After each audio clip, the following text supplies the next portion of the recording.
Ziyambi and Zvigananda deny Jonathan Moyo'S Treacherous 2030 BBI leaked report. Quite interesting how these people are so good at denying things, especially when they find that they've been exposed.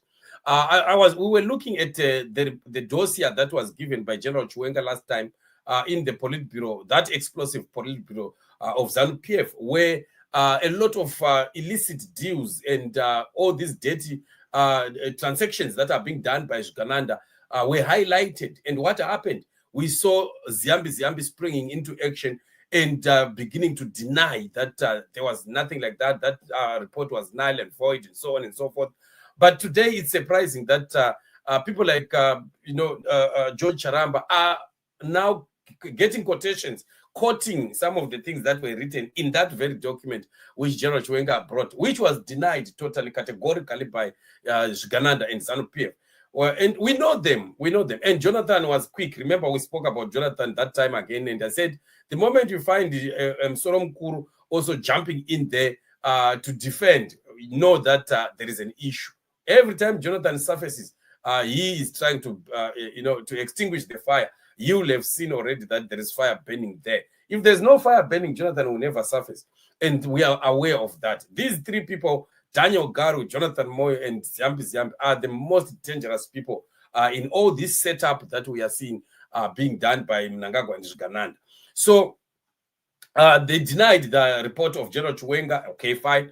But later on, are starting to get quotations out of it. The same thing is happening again with this Jonathan Moyo,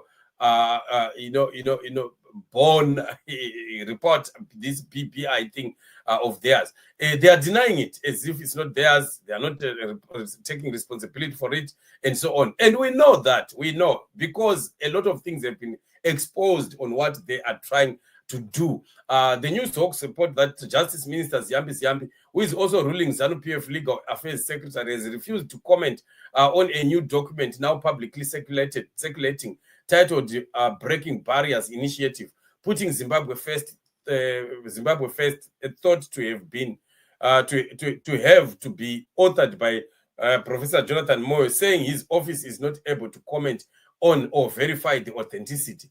The March talked about document proposes changes in Zimbabwe's current political system and attendant constitutional amendments to effect that. So that's that. And he wrote a letter, and this is the letter that he has written, denying responsibility for that document. But that document is already out there, and why they are denying it is because it has been exposed, and people have already gone on to analyze a lot of what has been written in that thing and how treacherous it is and how it is there to push the agenda of Mnangagwa's 2030 nonsense, right? So it's quite very unfortunate that this is the situation that we are facing, where we have a whole group of people who are trying to, hoodwink the country into believing that they are doing something for the betterment of the nation. And yet that is just nonsense. They know that they are doing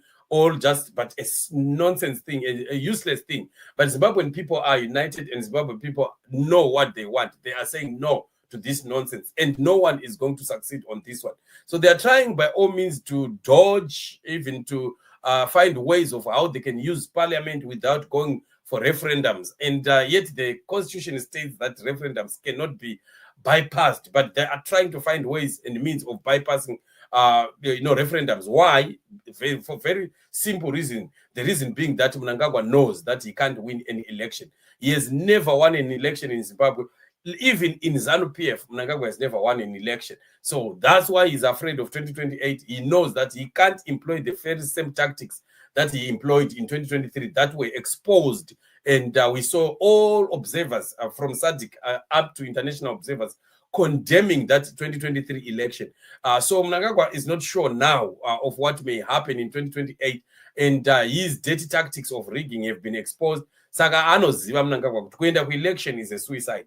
and ask kuda kuita izvozvo. And yet he is not even supposed to be worrying about election. Munhu anofanira anga worry about election is supposed to be the next ZANU-PF leader, not Mnangagwa. But Mnangagwa is afraid even just to finish his term and go, and not worry about whoever is going to be contesting in the upcoming election. But because he has got a plan, yekuda kuramba aripo. Ndonya aripo chete. Mnangagwa does not want to go.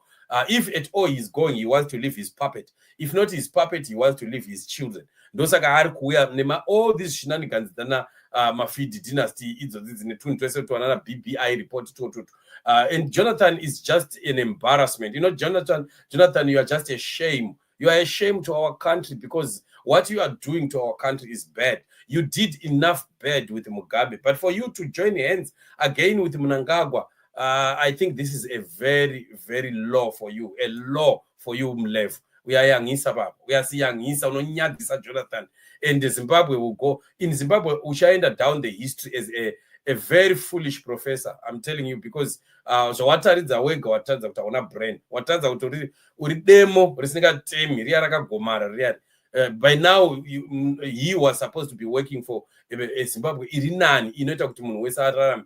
Ungabona ukuthi umuntu ophume eZimbabwe gijima njengoJonathan esesebenza futhi ngezita zeZimbabwe. Uyazi uyabufail ukucabanga sibe. Waye engasebenzisa uhlonipha uhlakanipha kwakhe ukuthi ancedise iZimbabwe ukuthi iZimbabwe ibe ngcono. Seyazi ngade ukushandisa amabhuku akaverenga kuti abatsire Zimbabwe kuti Zimbabwe ite unyika yakanaka ine democracy ine equal rights. But vana Jonathan avadi kuzviona izvozvo because vanoda kungodya zvokuba. Ndo zviripo apa ari ngoona kuti government yaMnangagwa mune mukana yekuba nemukana yekupfuma.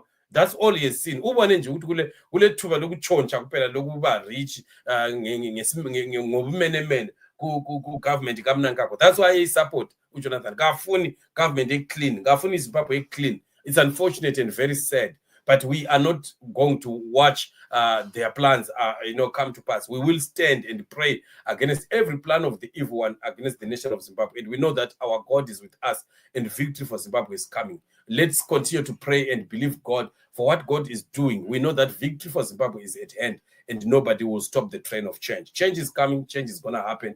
And you and I have a duty to continue standing in the gap to pray and intercede for the nation of Zimbabwe. With our God on our side, we will never be afraid. This war is a holy war. It involves the Most High. Hatisitega mkurwa hondo yatirikurwa iyoyi, and tinoziziva kuti tikaramba takapatana, tikaramba tichinamata, tikaramba tiine faith, tichitenda Mwari wakatendeka, Mwari wedu watinonamata, anosunungura nyika yeZimbabwe badzi, whether vanoda kana havadi. Let's keep on keeping on until victory is certain. Shalom.